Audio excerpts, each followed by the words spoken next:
1장 780페이지에 있습니다. 구약성경 780페이지 욥기 21장 1절에서 16절까지 저랑 교독하겠습니다. 찾으시기 바랍니다. 780페이지입니다. 약간 울리는 소리 조금만 잡아주십시오. 욥기 21장 1절에서 16절까지 저랑 한 절씩 우리 교독하겠습니다. 욥이 대답하여 이르되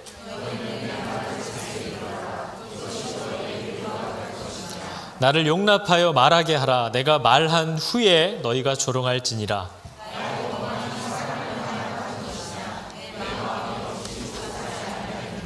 너희가 나를 보면 놀라리라. 손으로 입을 가리리라.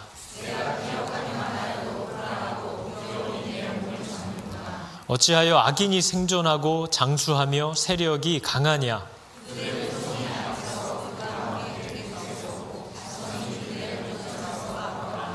그들의 집이 평안하여 두려움이 없고 하나님의 매가 그들 위에 임하지 아니하며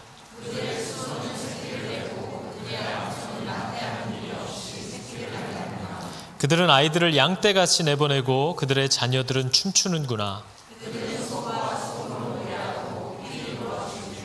그들의 날을 행복하게 지내다가 잠깐 사이에 스올에 내려가느니라.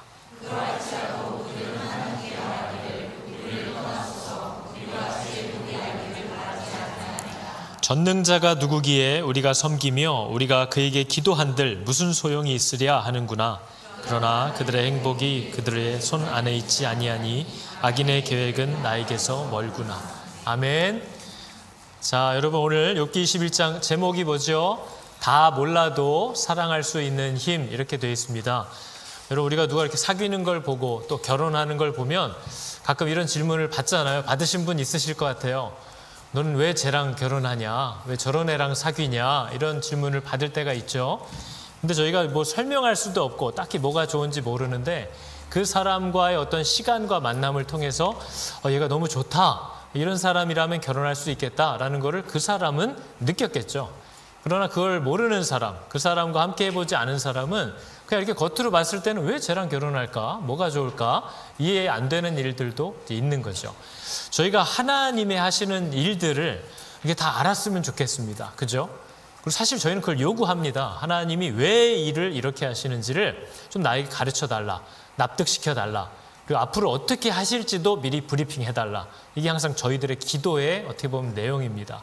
그러나 하나님과 우리의 차이를 아는 것이 어떤 지혜고 힘인지를 우리가 지난번에도 나눴습니다. 내 자식하고 뭔가를 하려고 해도 계속 뭔가를 설명해야 되고 설명해도 이해 못하는 게 그렇게 많은데 하나님과 피조물인 내가 함께 할 때 이런 일들이 없을 수가 없겠구나 하는 것을 깨닫는 것은 정말 상식적인 지혜라고 할 수 있습니다. 어떻게 그분을 내가 다 깨달을 수 있겠어요? 그럼 내가 하나님이죠. 내가 그분 위에 있겠죠. 그러나 그것을 다 이해할 수가 없다라는 답답함이 우리 가운데 있습니다. 우리가 오늘 말씀을 보니까요. 욥이 친구들에게 너희들은 내 말을 먼저 들으라는 겁니다. 너희는 내 말을 좀 자세히 들어라. 이것이 너희의 위로가 될 것이니라. 이렇게 나와 있는데 번역이 두 가지로 되어 있습니다. 뭐 크게 다르진 않는데요. 내 말을 좀 들어라. 내 말을 들어주는 게 너희가 나에게 줄 수 있는 위로다. 이런 뜻이기도 하고 또 어떤 다른 번역은 내 말을 들어라. 내 말을 들으면 네가 이해할 수 있을 거야. 네가 지금 막 자꾸 조급해하고 화를 내고 이러는데 네가 내 말을 들어보면 위로를 받을 수 있을 거다. 이해가 될 거다. 뭐 이렇게 해석이 되기도 합니다. 근데 결국은 뭐예요? 아무튼 너 내 말을 좀 들어라 하는 거잖아요. 너 내 말을 좀 들어라. 왜냐하면 욥은요 이해할 수가 없다는 겁니다. 친구들은 다 이해하고 있다는 것처럼 얘기해요. 그런데 욥은 도무지 내가 이해할 수가 없다. 왜냐하면 너희들은 지금 너무 답이 딱딱 떨어지게 말하거든요. 너 그렇게 악하게 행동하면 악한 결과를 만나는 거고 사람이 선하게 행동하면 하나님이 그걸 선하게 갚아주시지 않겠느냐라고 너희들은 얘기하지만 니네들 세상을 봐라. 니네가 살아온 시간들을 돌아봐라. 세상이 어디 그렇게 돌아가냐? 이거를 욥이 이제 따지기 시작하는 거죠. 욥이 뭐라고 얘기하는 거예요? 악인이 악한 짓을 하면 당연히 하나님이 심판하시고 징계하시고 하는 건 나도 아는데 또 그런 일이 왕왕 있기도 하잖아요. 그런데 너 생각해봐라. 악인이 악한 짓을 하는데도 안 죽고 장수하고 더 잘 되는 것도 너 보냐 안 보냐 물어보는 거 아닙니까? 혼나는 것도 볼 수 있지만요, 안 혼나는 것도 보거든요. 오히려 죄를 짓는데 더 잘 되는 것도 나는 보는데 넌 못 봤냐? 물어보는 거죠. 그래도 부모가 그렇게 살면 자식들한테 뭔가 피해가 가게 되어 있어. 하나님이 자식들한테 또 갚으실 수도 있는 거지 라고 하는 말 나도 동감은 하는데, 그런 사람도 있지만 악인의 자식들마저도 후손들마저도 계속 부귀영화를 누리고 잘 사는 일을 너 보냐 안 보냐, 그런 일이 있냐 없냐 물어보는 거 아닙니까? 욥이 나는 봤는데 넌 못 봤냐 하는 거죠. 아이, 그래도 죄 짓고 살면 마음이 편하겠어? 마음에 두려움도 있고 막 평안을 못 누리고 그러는 거 아니냐라고 너는 얘기하지만, 하나님에게 전혀 관심 없이 사는 악인들은 마음에 두려움도 없고 오히려 평안을 누리면서 사는 사람들도 있는 거를 너 보냐 안 보냐. 욥이 지금 계속 따지는 겁니다. 죄 짓고 살면 모아놓은 돈도 다 사라진다라고 너 나한테 얘기했지. 근데 너 죄 짓고 살면서 돈이 계속 쌓아지고 재산이 늘어나는 사람 보냐 안 보냐. 보지? 나는 봤는데 나만 본 거냐? 너도 보지 않았느냐? 화를 내는 거죠. 죄를 짓고 악하게 사는데도 얼마나 행복하게 사는 애들이 있는지 말도 못하고, 죽을 때라도 고통스럽게 죽어야 되는데 그렇게 죽는 사람도 물론 있지만, 어떤 사람은 어제까지 가족들하고 하하호호 누리다가 오늘 그냥 심장마비로 아주 깔끔하게 한 방에 가시는 분도 너 봤냐 안 봤냐? 나만 봤냐? 하고 따지는 거죠. 그러니까 네 말이 무슨 말인지도 알고 나도 동감하지만 그러지 않은 경우도 많다라는 거 너 아냐 모르냐, 너 경험했냐 안 했냐 하는 걸 욥이 따지는 거죠. 그러니까 욥은요, 세상이 하나님 말씀대로 돌아가지 않는다는 것도 보이는 것이 사실이냐 아니냐, 이걸 좀 묻는 거죠. 그러니까 나는 도저히 이해를 못하겠다. 근데 이게 욥의 어려움만은 아닙니다. 우리가 올해에 살펴본 말씀 중에도요, 우리가 전도서를 보면 솔로몬도 똑같은 얘기를 합니다. 솔로몬이 내 허무한 날을 사는 동안 내가 그 모든 일들이 도대체 어떻게 되어지는가를 살펴봤다는 거예요, 이 지혜자가. 그랬더니 솔로몬의 결론이 뭐였어요? 솔로몬이 세상을 보니까요, 세상은 죄로 인해서 의인이 망하고 악인이 장수하고 의인이 수고한 것을 악인이 가로채가고 악인의 죄값을 의인이 치르는 일들도 일어나는 정말 모순이 넘치는 곳이다. 그래서 그것 때문에 여러분 솔로몬이 좌절한 거잖아요. 솔로몬이 헛되다. 이게 의롭게 살아봐야 의미가 없다. 의롭게 살아봐야 저 악인이 이 의인의 수고를 다 가로채고 자기가 받아야 될 이 징계를 이 의인이 다 떠안고 죽으니 의롭게 사는 것도 의미가 없다. 이렇게 결론을 내릴 만큼 솔로몬도 이해를 못하겠다는 겁니다. 결론은 우리가 얼마 전에 봤던 예레미야서의 예레미야 선지자도 뭐라고 해요? 예레미야 선지자 이렇게 얘기했잖아요. 여호와여, 내가 주와 변론할 때에는, 논쟁을 하는 거죠. 주께서 의로우시나이다. 그러나 내가 주께 질문하옵나니 악한 자의 길이 형통하며 반역한 자가 다 평안하면 무슨 까닭입니까? 물어보는 거죠. 왜냐하면 예레미야도 이해를 못하겠어요. 선지자라서 그렇게 살다가 한 대 맞지 이런 얘기를 전하라고 해놨더니 그렇게 살다가 더 잘 사는 거예요, 얘네들이. 아니, 그렇게 살다가 안 맞는 거예요. 그러니까 정말 죽겠는 거죠, 예레미야도. 근데 예레미야의 저 자세의 귀한 점은 뭡니까? 하나님 앞에 나아갈 때 주님, 내가 늘 주님과 말싸움을 하러 이렇게 나올 때면 언제나 주님이 맞다라는 사실을 내가 알긴 압니다. 내가 지금은 모르고 지금은 오해했지만 항상 싸우러 나와 보면 결국 주님이 의롭고 맞다는 걸 내가 알고 믿는다는 거예요. 그러나 지금 이거는 또 이해가 안 되니까 또 묻는 거죠. 어떻게 악한 자가 형통하고 반역하는 자가 평안할 수가 있습니까? 그러니까 여러분, 저희가 성경을 보면요, 하나님과의 친밀한 관계를 갖는 사람일수록 하나님을 모르겠다고 얘기합니다. 하나님, 나는 도무지 모르겠습니다. 근데 우리 가운데도 있잖아요. 하나님을 막 다 아는 듯이 생각하는 분들이 있어요. 초신자들 중에도 많죠. 은혜를 조금 경험하면 하나님하고 거의 친구인 줄 알아요. 그래서 나는 기도할 때 하나님한테 막 편하게 얘기해. 내가 얘기하면 하나님이 늘 대답해 주셔. 그 사람은 하나님을 정말 가까이 있지 않은 사람입니다. 하나님을 가까이 하면 할수록 그분이 어떤 분인지를 모르게 돼요. 정말 이분은 가까이 갔는 줄 알았는데 더 멀어 보이는 분이기도 합니다. 그리고 먼 줄 알았는데 바로 옆에 서 계시기도 하는 분이라서 이분을 알 방법이 없다는 거죠. 저희가 뭐 이걸 오늘 다 하나님이 왜 그렇게 일하시냐를 설명하기 위한 건 아니고 이분을 이해하기가 어려운 분이다. 이게 참 힘들다 이걸 얘기하기 위한 거지만 그래도 또 이렇게 하면 미궁에 빠지니까 잠깐만 얘기하면요. 하나님은 왜 사람이 하나님의 이 부분을 이해하지 못하고 사람들이 왜 세상이 이렇게 돌아가냐고 따질 때마다 하나님이 늘 해주신 얘기 중에 첫 번째 그겁니다. 하나님은 분명히 죄 짓지 말라고 그랬잖아요. 그렇게 하지 말라고 그랬잖아요. 왜냐하면 그 죄의 결과가 따라온다고 얘기하신 분입니다. 근데 우리는 그걸 무시하고 지금도 죄를 짓는 사람들이에요. 죄를 선택합니다. 그 죄의 대가들은 우리를 이렇게 괴롭힙니다. 내가 저지른 제가 탐욕스럽고 제가 제 명예를 지키고자 저질러버린 죄와 거짓말이 다른 누군가를 억울하게 하고 다른 누군가를 고통스럽게 합니다.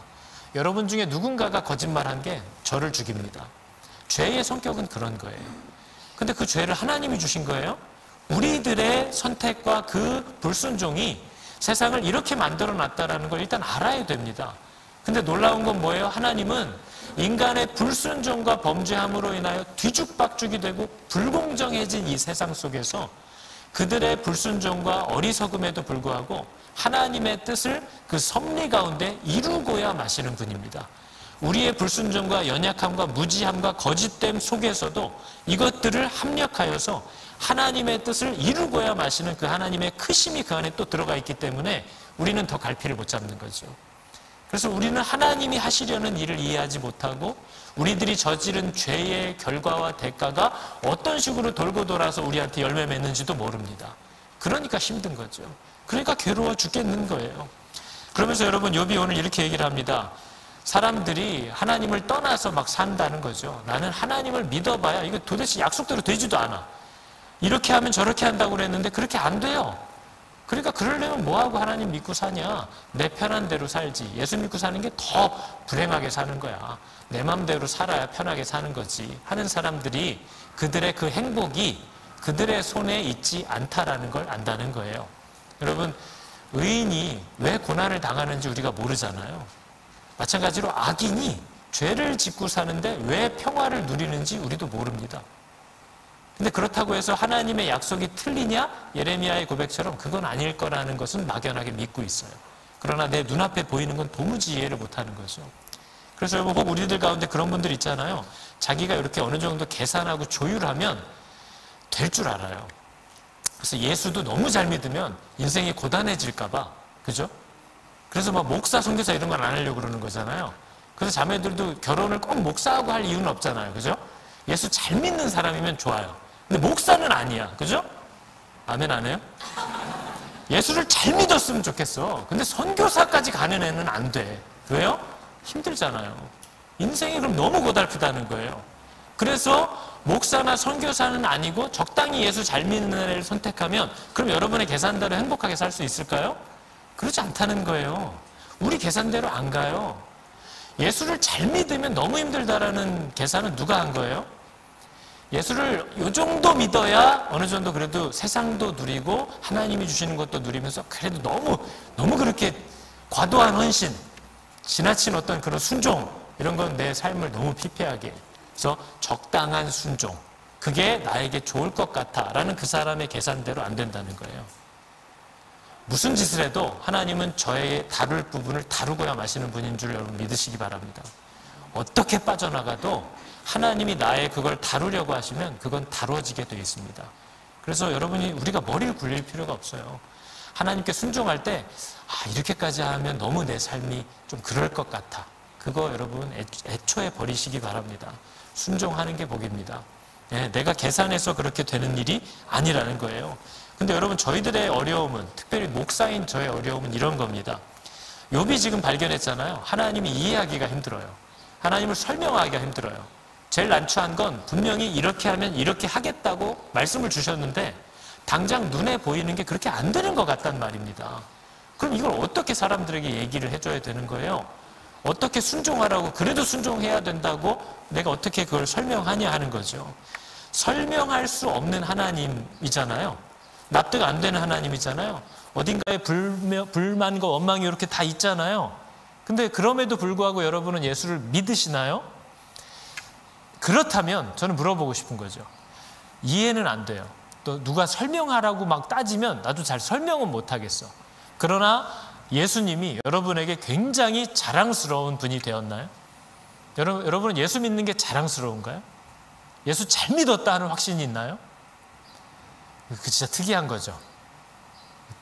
왜요? 이해도 안 되는데 왜 예수 잘 믿으신 거예요? 예수 믿는 대로 순종하는데 꼭 그대로 열매가 오지 않고 오히려 예수 잘 믿어서 당하는 억울함도 있는데 왜 예수 잘 믿었다는 생각을 갖게 되시는 건가요? 그게 사실 우리가 설명할 수 없는 부분이에요. 근데 이걸 또 전해야 돼요. 이걸 누군가에게 줘야 돼요. 너도 예수를 만났으면 좋겠다고. 그럼 저희는 아무튼 이 문제가 어느 정도는 해결이 돼야 되는 거 아닙니까? 하나님을 믿는 사람으로 사는 게 좋아야 되잖아요. 전하려면. 너도 믿어라. 너 꼭 믿어야 된다. 하려면, 자식들에게도 하려면 내가 이게 좋다는 확신이 있어야 되는 거 아닙니까? 내가 예수님을 따라 사는 게 너무 좋다. 내가 그분의 말씀대로만 살기로 한 게 너무 자랑스럽고 너무 좋다라는 게 나에게 있어야죠. 있으신가요? 옆 사람에게만. 난 있어. 없어. 예, 해주세요. 예, 내가 있나요, 그게? 이번에 코스타에 온 강사 중에요. 우리 젊은 청년들은 제가 강사들 설교할 때 보면 이렇게 애들이 쭉 앉아 있거든요. 근데 이 강사가 설교할 때는 앞에다 자매들만 앉아 있어요. 하준 파파라는 분이 와서 이제 간증을 하는데요.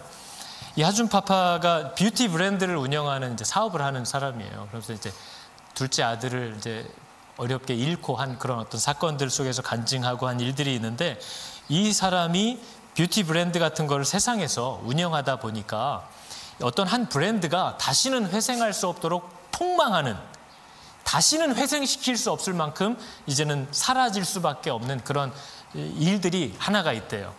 이런 일이 일어나면 이 브랜드는 다시 살릴 수가 없대요. 그러면서 뭘 얘기했냐면요. 사람들이 그 브랜드를 부끄럽게 여기기 시작하면 그 브랜드는 다시는 못 산다는 거예요. 무슨 뜻인지 아시겠어요? 예전에 그 뉴스에서 한번 나왔는데요. 한국에 가시면 그 노스페이스라는 유명한 브랜드 잠바가 있습니다.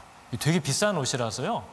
막 40만 원, 60만 원, 80만 원, 막 100만 원 넘는 것도 있어요. 패딩 잠바가. 되게 고급 버전인데 한국은 또 어머니들이 유난 아닙니까?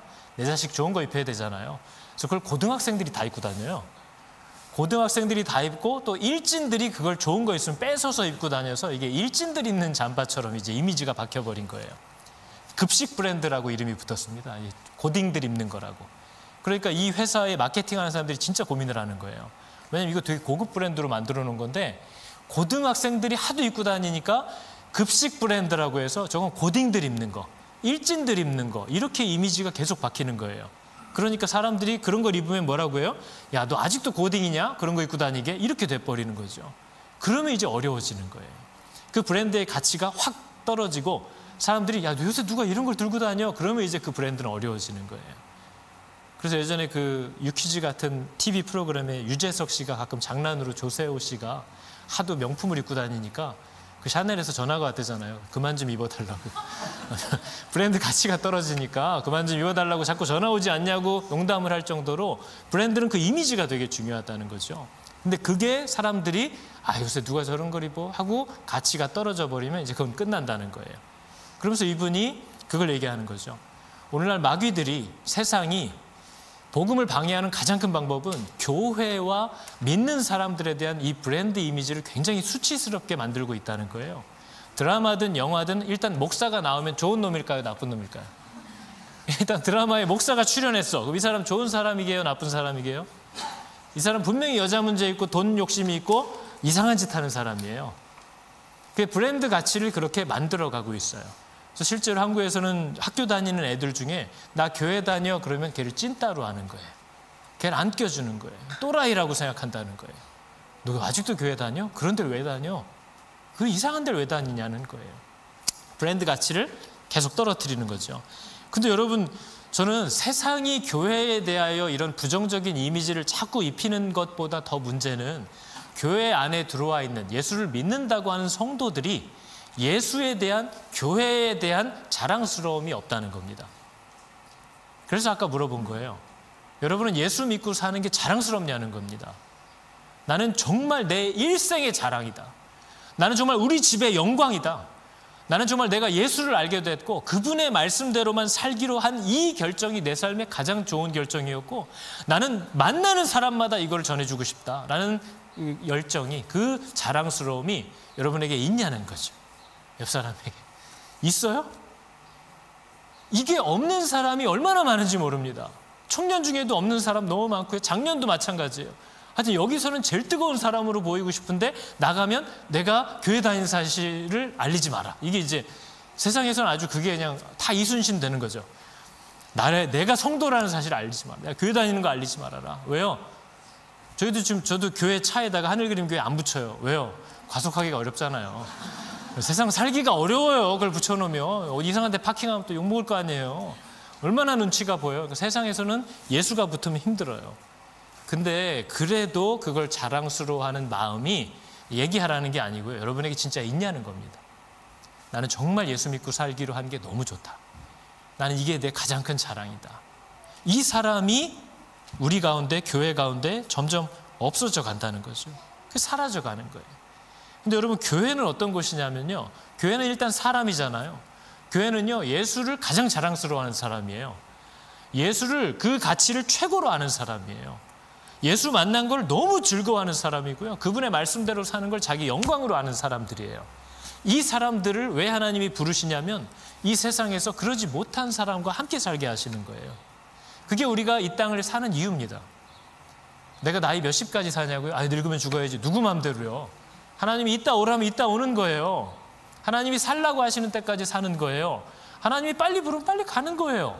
그러나 우리가 사나 죽으나 이 땅에서 우리가 시간이 허락된 목적은 뭐예요? 예수를 최고의 가치로 알게 된 내가 그걸 모르는 사람들과 함께 사는 겁니다. 그래서 그들이 나를 통해서 보이지 않는 하나님을 만나게 하는 거예요. 그게 교회의 부르심입니다.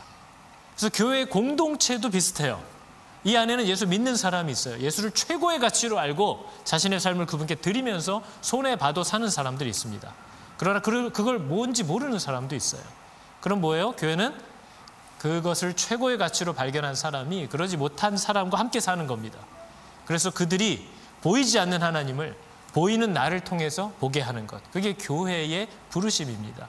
우리 하늘그림교회의 이름의 뜻이에요. 제가 목사가 됐고 제가 성도가 된 이상 제가 원튼 원치 않든 세상은 제가 하는 말과 제가 사는 행동과 제가 하는 결정과 제가 돈을 어디에 쓰는가, 제가 우선순위를 어떻게 갖고 사는가를 보면서 하나님은 저런 분이구나, 하나님의 나라는 저런 곳이구나 라고 그들 스스로 저를 보면서 그림을 그립니다. 그래서 교회 이름이 하늘그림교회고 교회는 다 그 부르심이 있는 거예요. 여러분이 저는 그냥 교회 다니는 거지 아직 안 믿어요 해봐야 여러분이 교회에 자꾸 들락날락 하기 때문에 사람들은 여러분을 보면서 예수쟁이들, 저 교회 다니는 것들, 하나님 믿는 애들이 다 저렇지 하고 그들이 나를 보면서 그림을 그리게 되어 있어요. 그래서 우리의 부르심이 그거예요. 저는 제가 처음 예수를 믿었을 때가 고등학생 때, 초등학교 때도 친구 따라 다니긴 했죠. 근데 저는 안 믿는 집이었기 때문에 친구를 따라서 교회를 다닐 때 그때 들었던 설교나 공과 공부 내용 기억나는 거 하나도 없어요. 왜냐면 저는 관심이 없으니까. 안 믿어지니까요. 그죠? 근데 제가 지금 기억나는 것들이 그래도 있습니다. 그 어렸을 때 다녔던 기억 중에 뭐가 있냐면요. 저희 교회, 제가 있던 교회 목사님은 마르고 키가 되게 크신 분이었거든요. 근데 그분은 제가 가면, 저는 부모가 없다고 그랬잖아요, 교회에. 저도 이렇게 보면 부모가 있는 집사님들의 자녀들은 제가 더 잘 알아요. 근데 부모가 없는데 그냥 오는 애들은 이민교회는 별로 없잖아요. 근데 한국은 왕왕 있어요. 동네 애들이 막 오고 하니까. 근데 부모가 없으면 그 애가 누군지를 잘 몰라요.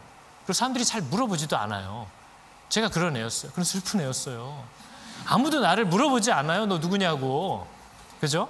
그러니까 저는 달란트 시장 여러 번 얘기했지만 나는 몇 달란트 들고 가서 그 떡볶이 종이컵 반컵 받아가지고 먹고 있는데 달란트도 안 가져온 애가 엄마가 떡볶이를 퍼주는 분이라는 이유로 이만큼씩 받아서 먹으면 내가 이놈의 교회를 내가 다시 오나 봐라 막. 그게 내가 봤던 교회의 모습이잖아요, 또한.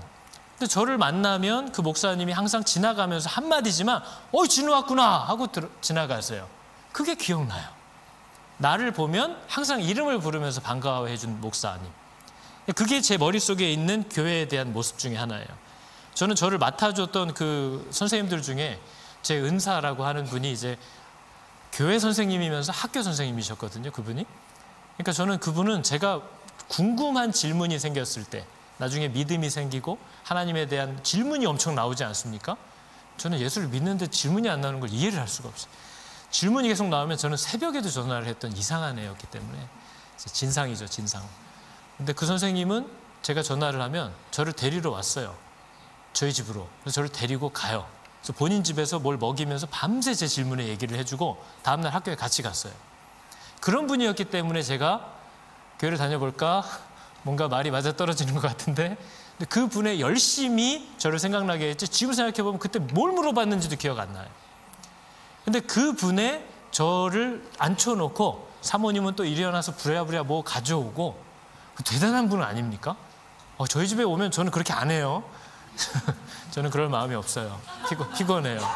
그렇게 했다는 것이 너무나 제 머릿속에 각인이 돼 있는 거죠. 선생님들이 공과 시간에 한 4-5명밖에 애들이 없는데 무슨 막 몇만 명 모여놓고 설교하듯이 막 그 공과했던 선생님들이 있어요. 그럼 저는 내용은 기억 안 나는데, 이분은 뭐 이렇게 얘기하고 싶어 할까? 뭐 왜 그럴까? 하는 생각을 계속 그분 쳐다보면서 하고 있는 거죠. 그리고 같이 교회를 다니던 분들 중에 선배가, 여자 선배님이 대학교 가자마자 아르바이트를 처음 해서 받은 돈이라고 가지고 왔는데 없어진 거예요, 가방이. 그러니까 이분이, 이 선배 누나가 고민을 하다가 자기가 이번 일을 겪으면서 많은 생각을 했다는 거예요. 내가 정말 이 돈이 뭐라고, 하나님과의 관계에 있어서 이런 걸 생각을 안 해봤다, 뭐 이런 종류의 얘기를 하면서 내가 다음 월급을 받아서 이거를 첫 열매로 하나님께 드려야겠다, 이런 얘기를 하는 거 보면서 미쳤구나, 돈을 완전히 뺏기고 있구나. 근데 그런 얘기들을 제가 듣는 거죠, 옆에서. 그 사람들의, 믿는 사람들이 어떤 일을 당했을 때 어떻게 이해하고 어떻게 일들을 결정해 가는지를 옆에서 듣는 거예요. 저희 30이 넘었던 여자 선생님이 결혼을 못하니까 마음이 어렵잖아요. 남자도 없고. 그러니까 그 비슷한 또래의 결혼 못한 남자 선생님 청년들이랑 얘기하면서 너랑 나랑 10년 후에도 결혼을 못하면 그냥 둘이 같이 살자, 농담을 할 정도로 고민이 깊은 겁니다. 그런데 그 고민에 저희들을 끼워줬어요, 선생님들이. 준우야, 내가 진짜 상황이 이렇고 이런데 좀 어떻게 해야 될지 모르겠다. 너네도 좀 기도해줘라. 내가 뭘 해야 될지 모르겠다는 거예요. 그래서 요새 이렇게 지금 해보고 있어 하면서 믿는 사람이 그런 일을 만났을 때 어떻게 고민을 하고 어떤 길들을 찾아보려고 하는지를 전 거기서 처음 들은 거예요. 세상에서 만났으면 뭐 어떻게 하겠어요? 뭐 클럽을 가든지 어디 갔겠죠. 근데 왜 하나님이 내가 나이가 됐는데도 이렇게 짝이 없을까? 하면서 그걸 갖고 저희들이랑 같이 고민했던 선생님의 그 얘기들이 저희 머릿속에 기억이 나요. 그리고 정말 지금 생각하면 믿음도 별로 없는 형들이었어요. 근데 맨날 오면은 같이 농구하고 놀아주고 맛있는 거 먹고 하면서 그냥 한마디씩 던졌던 거. 내가 요새 교회를 너무 안 나왔던 것 같아. 근데 그런 얘기를 제가 어디 가서 듣겠어요. 그래서 그래서 내가 요즘 좀 몸이 안 좋은가 봐. 자기들끼리 이상한 얘기 하는 거 있잖아요. 근데 그것도 저는 되게 진지하게 들리는 거죠. 교회를 안 나가면 몸이 아픈가? 그죠? 그 두려움마저도 저를 하여금 고민을 하고 생각을 하게 하는 거예요. 그러니까 믿는다고 하는 사람들이 저랑 같이 지내면서 그 사람들이 하는 말, 그 사람들이 어떤 일을 만났을 때 그걸 어떻게 이해하고 어떻게 해보려고 하는지, 그걸 저는 거기서 처음 들은 거죠. 지금은 상상도 못하지만요, 그때는요, 수요 예배나 뭐 금요철에 이런 때 가면 목사님이 뭘 설교를 하다가 자, 우리 기도합시다 하고 기도 제목 하나 던지잖아요. 그럼 진짜 기본 1시간을 기도했어요. 지금 그러면 아무도 안 올걸요? 그러니까 저는 1시간 기도를 할 수가 없잖아요. 그래서 한 10분 눈 감고 버티다가 이렇게 눈을 뜨면 아직도 기도를 막 하는데 그 표정을 저는 보고 있는 거죠. 저분은 어떻게 저렇게 기도를 계속 할까? 근데 어떤 사람은 막 울면서 기도하고 있고, 어떤 사람은 막 또 감사하면서 기도하고 있고, 어떤 사람은 또 기도하다 안 하고 막 찬양하면서 계속 감사합니다 소리만 하고 있고, 어떤 권사님은 1시간 기도하는 걸 제가 들어봤더니 아무 가사가 없어요. 그냥 주여만 해요. 주여, 주여, 이것만 1시간 동안 하나. 저는 그거 살펴보고 있는 거죠. 그러면서 그 사람들의 표정에 있는 진정성, 그 사람들의 표정이 뭔가 정말 간절해 보이는 것, 정말 기뻐 보이는 것, 그런 것들만 제 머릿속에 남아있는 거죠. 수요예배 때 가면 제가 중간중간 자꾸 빠지는 걸 알고 선생님들이랑 선배들이 저를 장의자 가운데 앉혀요. 그리고 양쪽으로 앉아서 막 그때 막 이러면서 찬양을 했단 말이에요. 정말 미치겠는 거죠. 나갈 수도 없고. 그렇게 앉아 있었던 그냥 기억들. 그런 것들만 기억나지 어떤 말씀도 들리지 않아요. 근데 중요한 건요, 제가 그렇게 하다가 하나님이 믿어지기 시작한 날부터 제 스스로 말씀에 빠져들기 시작한다는 겁니다. 그러나 그 전까지는 사람들을 통해서 말고는 그 어떤 메시지도 제 스스로 받을 수 있는 길이 없어요. 저는 말씀이 안 궁금하고 믿어지지도 않으니까요. 전도사님한테 항상 뭘 물어보면 진우야 로마서를 펴봐요. 저는 성경을 안 믿는다니까요. 다른 걸 펴보라고 그래야지. 자꾸 뭘 물어보면 성경을 펴래요. 난 성경을 안 믿는데. 그러니까 대화가 안 되는 거잖아요. 그런데 믿는 사람들이 저와 함께 살면서 지냈던 시간 속에서 제가 보고 듣고 했던 것들이 제가 읽은 성경의 유일한 내용들이에요. 오늘도 그렇게 우리가 하나님을 알아갈 수밖에 없다는 거죠. 그런데 구원이라는 생명이, 그 믿음이 우리 안에 들어오면 이 믿음은요, 힘이 있는 거라서요, 이 사람으로 하여금 좁은 길을 걸어가기 시작하게 만듭니다. 믿음이 생기면요. 믿음이 생기면 하나님이라는 분의 뜻을 궁금해하기 시작하는 일이 실제로 이 사람한테 일어나요. 저한테. 제가 믿어지니까. 믿음이 들어오면요, 나를 왜 창조하셨는지에 대한 목적을 정말 찾기 시작하고 그분의 뜻대로 살고 싶어하는 피조물이 된다라는 것을 우리는 경험합니다. 그래서 그 길을 제가 스스로 가기 시작해요. 이해하지 않았는데 믿음이 생겼어요. 그래서 이해하고 싶어 해요. 듣고 싶어 해요. 알고 싶어 해요. 그래서 그분에게 계속 나아가요. 배워요. 가르쳐 주세요. 알게 돼요. 모르면 또 그 안에서 모르는데도 신뢰케 해요. 모르는데도 그렇다고 이분이 아니냐? 그건 아니라는 내 안에 믿음이 있어요. 설명하라면 설명을 못해요. 그러나 그 믿음이 그렇게 살게 하는 힘이라는 것을 경험하게 되는 거죠. 그게 우리 가운데 나타나는 일들이에요. 그래서 여러분, 우리 시편에도 보면 시편 기자가 하나님이 도대체 뭐 일을 어떻게 하는지, 악인을 왜 심판 안 하고 의인은 왜 괴롭히는지 내가 이걸 어떻게 이해를 해야 될까 생각해 본즉 생각하면 할수록 그것이 내게 심한 고통이 되었다는 거죠. 이해를 못하겠다는 거예요. 근데 어디서 해결됐어요? 하나님의 성소에 들어갈 때에야 그들의 종말을 내가 깨달았나이다. 하나님의 성소라는 것은 그분의 임재를 의미합니다. 그분과 함께 있다 보니까 이해는 되지 않는데 넘어가지더라는 거예요. 여러분, 이게 뭔지 모르시겠죠? 저도 이걸 어떻게 설명해야 될지 몰라서 미치겠어요. 그죠?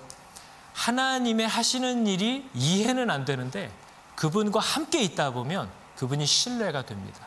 그래서 이해 안 되는 게 더 이상 저한테 문제가 안 돼요. 그리고 그분을 따라가게 하는 힘이 여전히 내 안에 있다는 것을 내가 발견하게 됩니다. 그래서 여러분, 하나님 앞에 서는 것이 우리의 힘입니다. 다 해답을 준다는 보장이 아니에요. 왜냐하면 우리는 그분을 다 이해하기 어려워요. 그런데 그분 옆에 있으면 문제들이 해결되기 시작하는 걸 보고요. 내가 문제라고 여겼던 게 더 이상 문제가 안 되기 시작하는 걸 봅니다.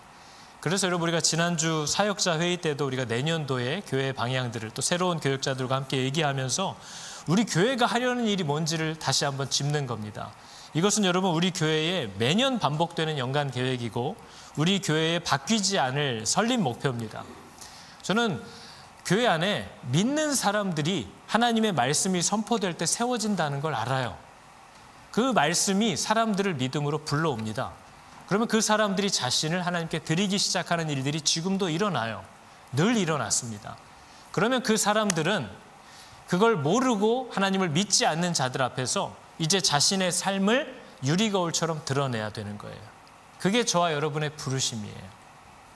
내가 어떻게 하나님을 알게 되고 어떻게 하나님을 사랑하고 어떻게 그분을 나의 최고의 우선순위와 가치로 두고 살아가는지를 보이지 않는 하나님을 보이는 나를 통하여 저들이 볼 수 있도록 나의 모든 것을 오픈하는 것이 성도의 이 땅에서의 삶이고 부르심인 줄을 여러분 아셔야 됩니다. 그래서 우리가 언제까지 남들이 보면 어떡해요? 도대체 누구의 자존심을 위해서 사는 거예요? 하나님이 내게 주신 지혜와 믿음의 분량대로 하나님이 오늘 내게 주신 말씀과 은혜를 내가 이렇게 받고 있다는 것을 저들에게 드러내는 겁니다. 누가 말씀 잘 읽고 누가 큐티 멋지게 쓰나 자랑하는 게 아니에요. 내게 주신 지혜와 믿음의 분량을 따라 저 사람은 5달란트인가 보지. 나는 내가 2달란트에 이게 전부다. 그러면 내게 주신 것을 받아서 내가 받은 은혜를 그들에게 드러내는 것이 우리들의 삶이에요. 그래서 사역자들에게도 그 부탁을 하는 거죠. 교사들이 뭘 통해서 가르치려고 하지 말아라. 저는 교사들이 교회 와서 1시간 30분 정도 가르친다고 애들이 바뀐다고 생각 안 합니다. 교사들이 믿는 사람이길 바랍니다. 그리고 교사들이 자신이 하나님과 함께 사는 삶을 이 교회 안에서 순종하기를 원하는 거죠. 그런 예수 믿고 예수를 따라 살려는 사람들이 주일날 30분만 저 애들이랑 신나게 놀다 가져왔으면 좋겠습니다. 그러면 돼요. 그 아이가 예수 믿는 누군가를 좋아하기만 하면 된 겁니다. 그러면 그 아이는 그 사람을 통해서 받게 되어 있어요. 예수를 잘 믿는 사람하고 여러분 1시간만 있으면요, 결국 그 사람으로부터 나오는 이 하나님의 영광과 하나님의 사랑과 하나님이 내게 하신 일들에 대한 것들이 나오게 되어 있어요. 그러나 예수 안 믿는 사람을 아무리 교육시켜서 세워봐야 그 사람과 1시간 있으면 어떻게 하면 먹고 살까? 뭘 입을까? 남들은 어떻게 사나? 그 얘기하게 되어 있어요. 가르쳐서 변하지 않습니다. 내가 그리스도 안에서 변화되고 내가 그분을 따라가는 성도의 삶을 그러지 못한 자들 앞에서 노출하면 되는 거예요. 그래서 교회 학교는 그러면 좋겠어요. 저는 제가 고3 때 고3을 졸업하고 대학교 1학년이 됐을 때 교회에서 전도사님이랑 목사님이 저를 고3 담임으로 맡겼어요. 진짜 웃기죠? 제가 20살인데 19살 애들 반을 맡겼다고요, 저한테. 그래서 너무 좋았어요. 아무튼 걔네들도 그렇고 저도 좋았고. 그래서 저는 지금도 그 애들이 저를 선생님이라고 불러요. 저보다 1살 어린 애들이. 그러니까 여러분, 이게 얼마나 큰 특권인지 알아야 돼요. 교회 학교에서 교사가 되잖아요. 여러분이 2달만 하고 가셔도요, 그 애들이 여러분을 평생 선생님이라고 불러요. 이렇게 쉬운 자격증 따기 쉬운 데가 있습니까? 여러분이 지금 우리 교회에서 반년만 어디 가서 교사하잖아요. 그럼 지금 안 하고 평생 안 해도 걔네들은 여러분을 만나면 선생님 하고 불러요. 여러분을 향해서 마음을 열어요. 그런데 여러분이 예수를 잘 믿는 사람이면 어떤 일이 일어나겠어요? 그 아이들이 여러분을 통해서 계속 영향을 받아요. 우리 선생님이 어떻게 살고 있는지를 알아요. 이번에 이무현 목사님 오셨을 때도 그 강사님이 제가 제일 감사했던 거는 그분이 뭐 설교를 했다고 아이들이 다 기억하지 않습니다. 근데 그분이 워낙에 아이들과 잘 다가가고 그 아이들의 마음을 헤아려주고 하는 분이라서 좋아하는 목사가 생겼다는 게 굉장히 고무적인 일인 겁니다. 그래서 애들이 그분이 뭘 하는지 뭐 설교를 찾아 듣고 이러진 않지만 그분이 인스타에 뭘 올리고 하면 애들이 계속 좋아요를 눌러요. 그게 뭐예요? 그분을 좋아한다는 거예요. 그분에게 마음이 열렸다는 거예요. 그럼 하나님이 그 통로를 사용합니다. 근데 그게 닫혀버리면 아무리 뭘 시켜도 애들은 마음 열지 않아요. 그래서 저는 교회에 오면 예수 잘 믿는 사람들을 이렇게 보다 갔으면 좋겠어요. 그래서 교회의 일꾼들은 예수 잘 믿는 사람, 예수를 믿고 살려고 부단히 애를 쓰고 있는 사람들을 교회 곳곳에 걸어놓기만 하면 됩니다. 그러면 사람들이 그 사람들을 통해서 하나님을 보게 되어 있어요. 그리고 그러다 하나님을 만나게 되잖아요. 그러면 하나님을 배우려고 나옵니다. 양육의 자리로 와요. 물어보러 와요.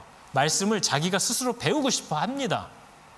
그러나 믿음이 생기지 않고는 누구도 말씀을 배우려고 하지도 않고 말씀에 순종하려는 마음 자체도 생길 수가 없어요.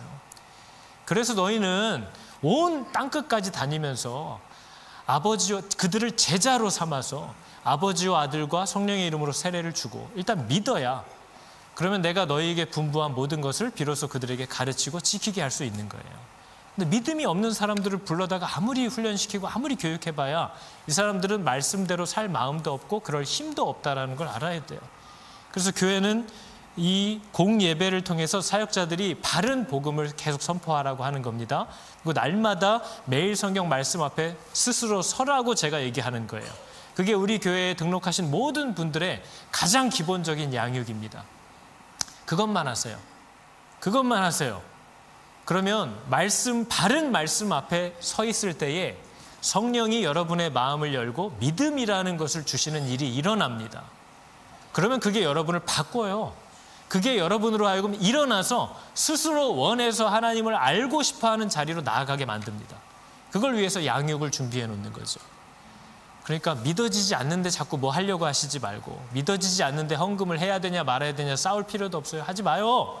예수를 믿으라는 겁니다. 예수를 믿으면 여러분의 주인이 여러분에게 뭘 해야 될지를 가르칠 거예요. 그럼 그때 순종하면 돼요. 믿지도 않는데 형식을 지키려고 하지 말아요. 하나님 앞에 나와서 말씀 앞에만 서야 돼요. 말씀을 들음으로만 믿음이 생겨요. 믿음은 다른 걸 통해서 오는 게 아닙니다. 하나님의 말씀을 듣는 것에서만 믿음이 와요. 그래서 여러분, 모든 성도들은, 특별히 아직 믿음이 없는 분들은 공예배를 생명처럼 지키고 매일 보내드리는 또 정해놓은 이 말씀 앞에 이해가 되든 안 되든 상관없어요. 여러분이 이해하기 때문에 하나님이 은혜를 주는 게 아니에요. 이해를 못해도 하나님은 은혜를 줘요. 이해를 못해도 하나님은 그 사람을 쓸 수 있어요. 그 하나님의 말씀 앞에 서시라고 권면하는 겁니다. 그러나 우리 가운데 예수를 믿는다고 고백하는 사람들, 이렇게 살면 안 돼요. 내가 예수를 믿었다고 하는 사람들, 내가 하나님의 놀라운 은혜를 받았다고, 구원을 받았다고 하는 사람들은 이러고 살면 안 돼요. 예전에 이용희 선교사가 얘기한 것처럼, 김영희 선교사님이 얘기한 것처럼 그 선교단체의 구호가 그겁니다. 제대로 믿었든 거꾸로 믿었든 일단 예수를 믿었다고 하는 놈은 절대로 편히 못 죽게 해라. 어떻게 쫓아다녀서라도 예수를 믿어놓고도 절대 편하게 살지 못하게 해라. 여러분, 이게 틀린 말이 아니거든요. 일단 예수를 믿으면 그 좁은 길을 시작하게 되어 있어요. 근데 예수를 믿는다고 얘기하는데 아무것도 하지 않아요. 예수를 믿는다고 하는데 하나님 앞에 훈련받지도 않고 말씀을 배우려고 하지도 않아요. 말씀을 안 배우면요, 다 아는 것 같아요. 근데 말씀을 배우고 하나님께 가까이 가잖아요. 아무것도 모르는 것 같아요. 그래서 확신에 넘쳐서 막 가르치는 사람들을 딱 보면 저 사람은 아직 하나님을 잘 모르는구나. 하나님께 가면 갈수록 모르겠어요. 이게 저 사람한테 저 일이 왜 일어나는지 난 모르겠던데요. 내가 겪은 일을 얘기해 줄 수 있는데요, 그 일이 저 사람한테 일어난 건 왜 그런지 전 몰라요. 하나님은 알아가려고 하면 알수록 더 미궁에 빠집니다. 그게 그렇게 보이는 분이 아니라는 것을 깨닫게 되는 거죠. 그래서 여러분, 교회가 이 일들을 감당하기 위해서 우리가 내년도에 일꾼들도 또 부를 텐데요, 여러분 이름 걸어놓으라고 하는 게 아니잖아요. 예수를 믿게 되었으면요, 믿음이 크든 작든 상관없어요. 믿음은 크냐 작냐가 중요한 게 아니고요, 있냐 없냐가 중요해요. 믿음은 있기만 하면요, 겨자씨만한 것만큼만 있어도 산을 옮깁니다. 나무를 뽑아요. 왜냐하면 믿으면 그 힘이 있거든요. 그래서 여러분 가운데 혹시 예수를 믿게 된 분들은 이렇게 거리를 두고 살면 안 돼요. 적극적으로 나와서 하나님을 배워야 돼요. 그리고 이 그리스도의, 내가 사랑하는 예수의 몸인 이 교회를 위하여 자신을 드려야 돼요. 자신의 물질도 사용해야 되고 자신의 시간도 사용해야 되고 자신의 재능도 사용해야 돼요. 왜요? 이 교회를 통하여 하나님을 보지 못하는 자들에게 그 생명을 주기 위한 모든 일들을 우리는 여기서부터 힘써야 되는 거죠. 그게 우리들의 부르심이에요. 저희 오늘 함께 찬양할 찬양이 나는 오늘도 가네라는 찬양입니다. 여러분, 누구나 무거운 짐을 지고 가고 아무도 그 방향도 끝도 알 수가 없어요. 처음에 있었던 감격도 감사도 사랑도 점점 희미해지고 이게 과연 어떻게 되는 걸지 하나님의 뜻을 이해하기가 힘들어요. 내 힘으로 갈 수 없는 길이에요. 그죠? 그래서 저 찬양의 가사가 뭘 결정하냐면요, 주의 영광 바라보리. 하나님을 바라보겠다는 거예요. 여러분, 최근에 어떤 그 김혜남이라고 하는 정신과 전문의가 뭐라고 하죠? 사람들에게 물어봤어요. 사람들에게 물어보는 걸 뭐라고 하죠? 일부 땐 얘기했는데 왜 생각이 안 날까요? 설문조사를 했어요. 제가 영어가 너무 탁월하다 보니까 한국말을 자꾸 잊어버려요. 설문조사를 했는데요, 질문이 이겁니다. 결혼한 부부 중에 2주 된 부부, 결혼한 지 2달 된 부부, 2년 된 부부, 20년 된 부부, 이 부부 중에 누가 서로를 제일 잘 알까요?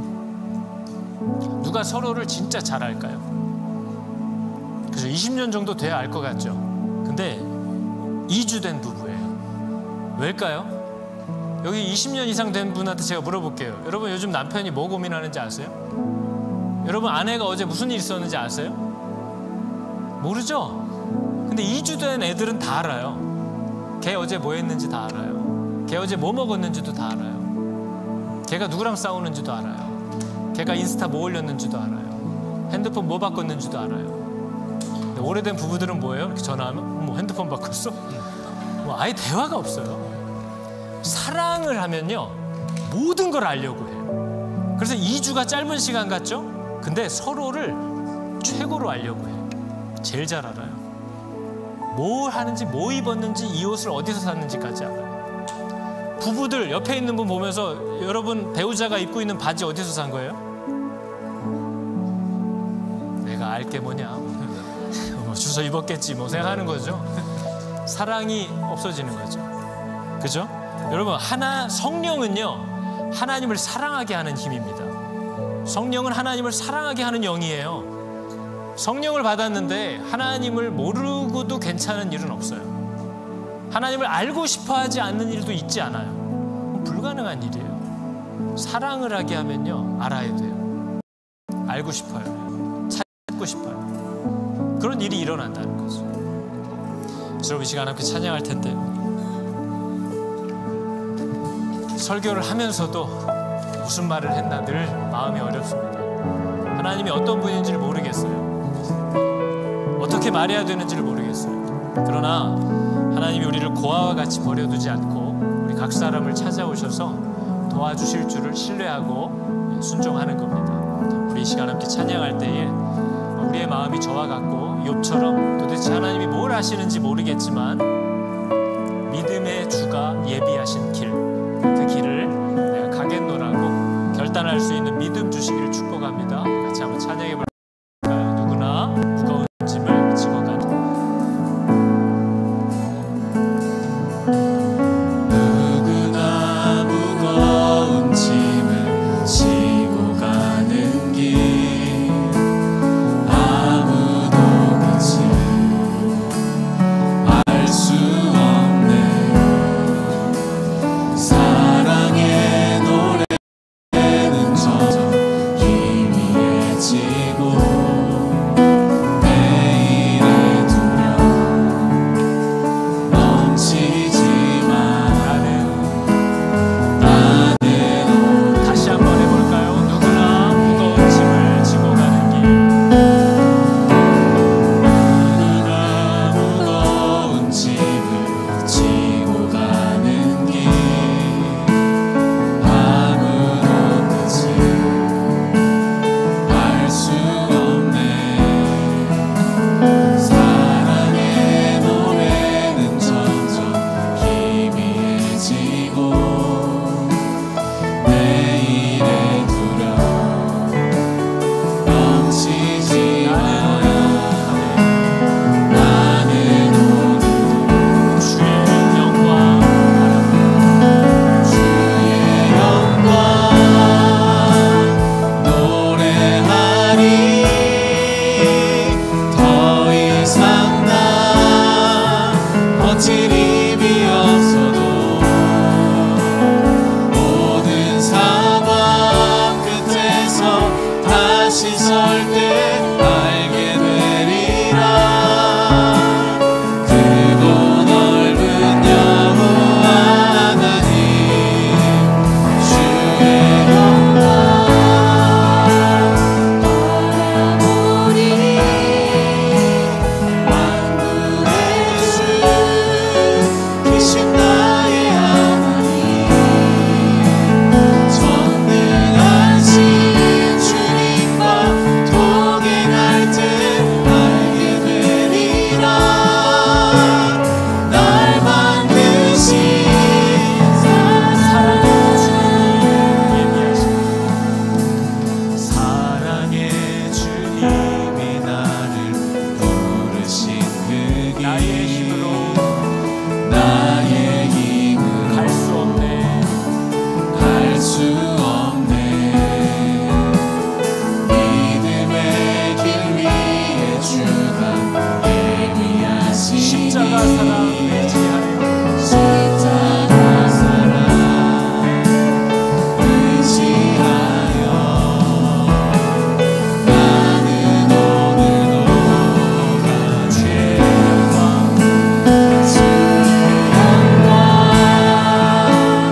노래하리. 더 이상 난 버틸 힘이 없어도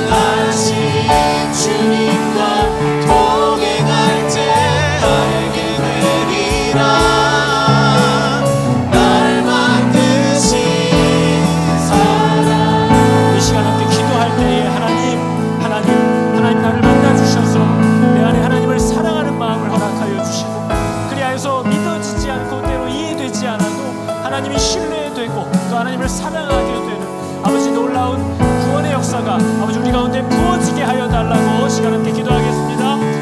주님, 우리의 마음 가운데 하나님이 어떻게 일하시는지를 저희로 맛보 알게 하여 주시고, 하나님의 마음이 하나님을 향하여 뜨뜻하게 하여 주사 성령께서 우리에게 베풀어 주시는 정말 구원을 얻게 하는 그 믿음이 하나님 우리 가운데 풍성히 부어지게 하여 주시옵소서.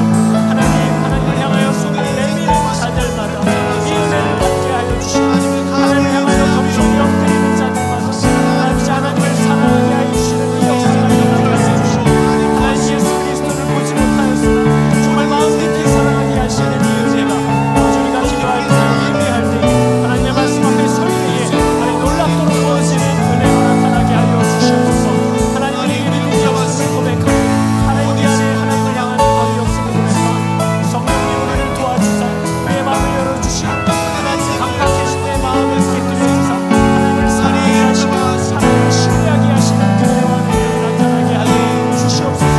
하나님 이 교회에 허락하신 또한 자녀의 정말 믿음의 사람들을 허락하여 주시고 하나님 가운데 하나님을 모르는 자들을 위해 하나님을 아는 자들을 또한 주셔서 아버지 주소할 것이 많으나 일꾼이 어디다 탄식하여 있는지 일꾼을 보내어달라고 기도하라고 주시고 예수 그리스도 하나님 이 시간 정말 교회에 하나님 주소할 것들이 많아 쉬어지었습니다.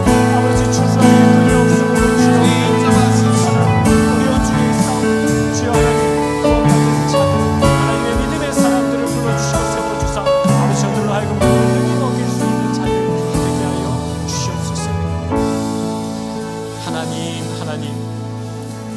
하나님을 알려고 하면 알수록 더 모르겠는 정말 이 혼란스러움과 또 나의 한계를 아버지 내가 괴로워만 하는 것이 아니라 오히려 그것으로 인하여 마음이 안심되고 그 하나님의 크심을 인하여 또한 내 마음이 위로를 받게 됩니다. 하나님 우리에게 성령을 부어주시고 우리에게 구원을 얻게 하는 믿음을 허락하여 주사 그 믿음대로 살게 하는 힘이 우리 안에 이미 주어졌음을 신뢰하고 날마다 하나님 발 앞에 엎드려 순종하기를 결단하고 또 결단하며 걸어가는 저희들 다 되게 하여 주시옵소서. 하나님 목마른 자에게 또 배고픈 자에게 당연히 주시겠다고 하신 그 좋은 아버지를 저희로 믿게 하여 주셔서 주여 내가 믿음이 없습니다. 하나님 내 안에 구원이 없습니다. 하나님 내 안에 하나님 사랑함이 부족합니다. 하나님 나를 채워주십시오. 내미는 손마다 가득 채워질 줄을 믿습니다. 하나님 우리를 붙잡아 주시고 또 우리를 풍성케 하여 주사 이 마지막 때에 하나님을 모르고 또 하나님을 점점 오해만 해가는 이 악한 때에 아버지 하나님의 아름다움과 선하심을 드러낼 수 있는 사람들 또 우리 교회들 다 되게 하여 주시옵소서.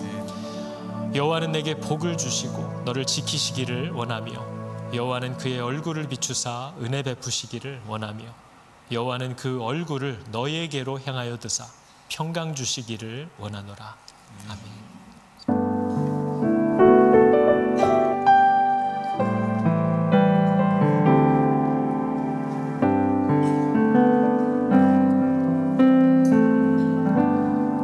소식 같이 보겠습니다. 캐롤 인 더 파크가